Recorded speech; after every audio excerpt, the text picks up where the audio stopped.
Hello there and welcome to the Catholic Focus News. I'm Sasha Elizabeth alongside Eric Maluki on sign language interpretation. In this broadcast, we bring you stories on faith and education leadership as Catholic educators gather in Nairobi for a key continental conference. We also track growing momentum in the national voter registration exercise as leaders intensify grassroots mobilization. And we look at concerns over stalled government-funded development projects in Busia County. We have all that and more. Let's get started. Education leaders from across the country have converged at the Catholic University of Eastern Africa in Nairobi for the 12th edition of the Catholic Private Educational Institutions Association Kenya KPEK Conference, which officially opened today. The 4-day conference, running from Tuesday the 7th to Friday the 10th April, is focusing on strengthening Catholic schools as faith-driven centers of academic excellence and purposeful formation. KPEK operates under the Kenya Conference of Catholic Bishops Commission for Education and Religious Education, abbreviated as CERES.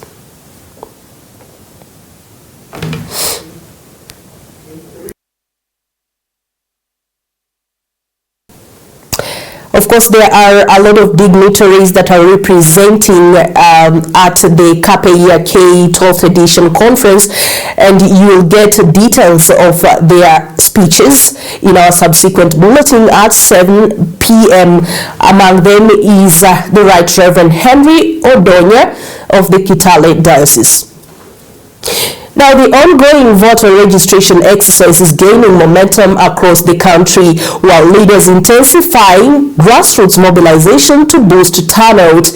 In Husero constituency, residents of Kisa Central are now being urged to seize the opportunity and register in large numbers to take part in shaping their leadership. Here's Gifted Rapalo with more. 2 weeks since voter registration exercise officially kicked off, leaders in Kisa Central are ramping up efforts to ensure no eligible voter is left behind. Speaking during a sanitization forum in the area, local leader Richard Litunya called on residents to step forward and enlist as voters, emphasizing that participation in the electoral process is the key to determining the future of their community. Lengo langu kubwa ilikuwa ni kuhamasisha vijana waweze kuchukua kura ili katika hali ya kuchukua hii kura tuweze kuchagua viongozi ambao ni viongozi bora. Tuweze kuondoa wale viongozi ambao si wazuri, tupate viongozi wazuri. Litunya further cautioned young people against being lured into political unrest for financial gain, warning that such actions only undetermine their own future. Kwa mara mingi ukiangalia ile fedha ambao vijana upatiwa wakati wanaenda kufanya vurugu katika mikutano, na upige na ile miaka ambayo huyu kiongozi anaenda kwa uongozi, unapata labda ni shilingi 2 ama shilingi 5 ambazo mtu anapewa kwenda kurusha vurugu katika mikutano za wengine. Mimi kile tunaweza shauri vijana ni kwamba tukue productive. Tunaweza tumia njia mingi kukuwa productive, tutabarikiwa. Lakini issue ya kutumiwa kwenda kupigana vita kwa mikutano, huwezi jua labda huyo kiongozi ndiye atachaguliwa kesho. Jana ulimrusha na mawe, kesho mkute kwa ofisi, unatarajia kusaidia? So mimi nashauri vijana tuache kutumwa vibaya. Instead, he urged the youth to take a proactive role in decision-making process by registering as voters and engaging constructively in leadership matters. Katika hii hali ya kuwa idle sana, pia ndio unachangia vijana kufanya mambo mengi mabaya. Mimi nimeamini kutoka kitambo ya kwamba security haitengenezwi na kujenga police stations mingi kwa area, ila kwa kuempower the youth. Manake hata ukaweza jenga police stations mingi ama ulete polisi wakuwe wengi, hautaleta usalama. Usalama ni kuhakikisha kwamba hawa vijana wako na mahali pa kutoa mkate wao kila siku.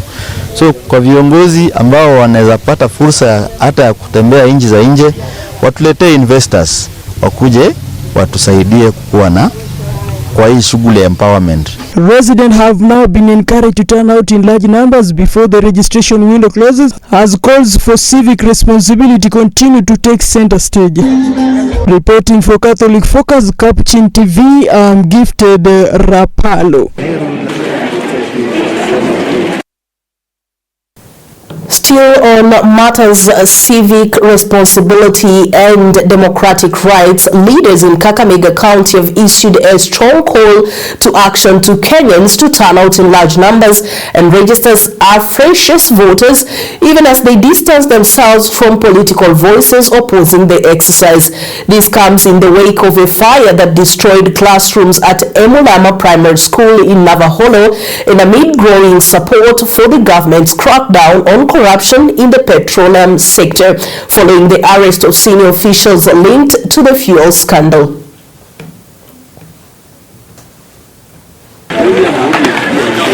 Residents of Navaholo constituency are counting losses after a late-night fire razed 4 classrooms at Emulama Primary School.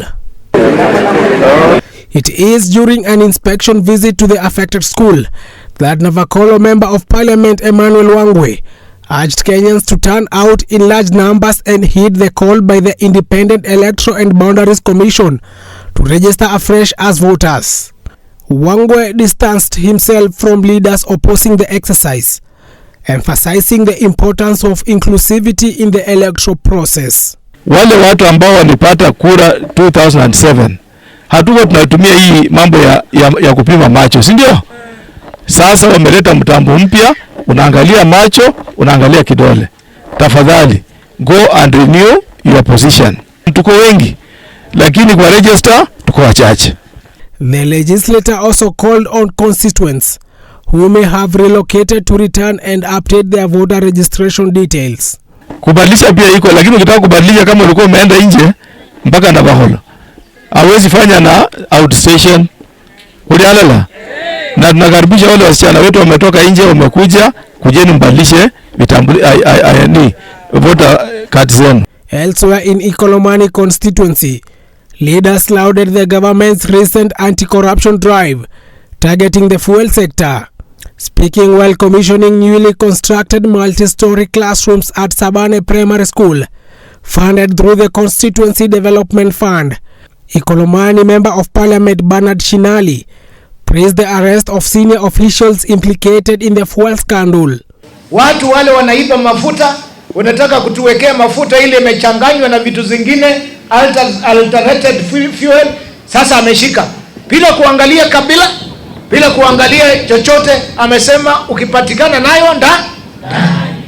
Shinali emphasized the need for accountability, noted that the arrests signal a firm stance against impunity, regardless of status or ethnicity. Sumeona MD wa pipeline ndani? Sumeona MD wa Kepra ndani? Wote bila kuangalia kabila, amesema akiwa Mkale, akiwa Mluya, ukiiba uibi na mtu. Sawa sawa? Na hiyo ndio sisi Kenya tunataka. Hatutaki mambo ya ukora na ukorofi. Reporting for Bulletin TV, my name is Jagendenya. Concerns are mounting in Teso South, Busia County over the stalled construction of a major government-funded educational project at Amukura Teachers Training College. The 340-bed student hostel, which was officially launched by President William Ruto, has reportedly remained incomplete months after its commissioning, raising questions over the progress of key development projects in the region.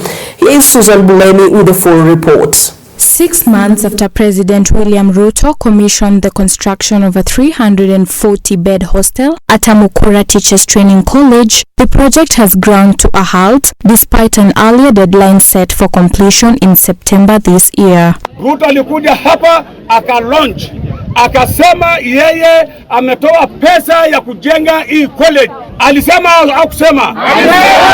Alisema yeye anataka shule iharakishwe mwezi wa 9 mwaka hii 2026 hiyo shule ifunguliwe. The situation has sparked outrage among residents and local leaders, with Teso South Member of Parliament Mary Emase leading protests demanding the removal of the contractor over the stalled works. Tumekasirika sana. Contractor Bonoko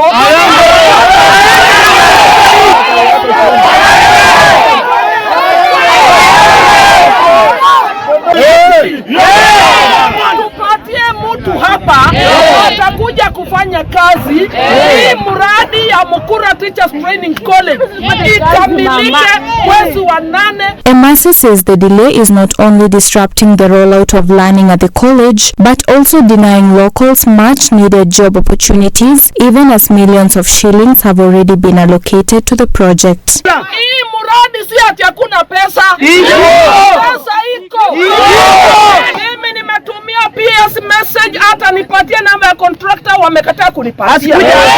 Reporting for the Catholic Focus, Capuchin TV, my name is Susan Bulemi.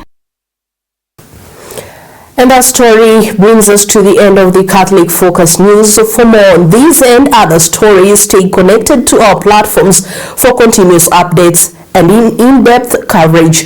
I'm Sasha Elizabeth, and on behalf of Eric Maluki on sign language interpretation and the entire production team, thank you for watching.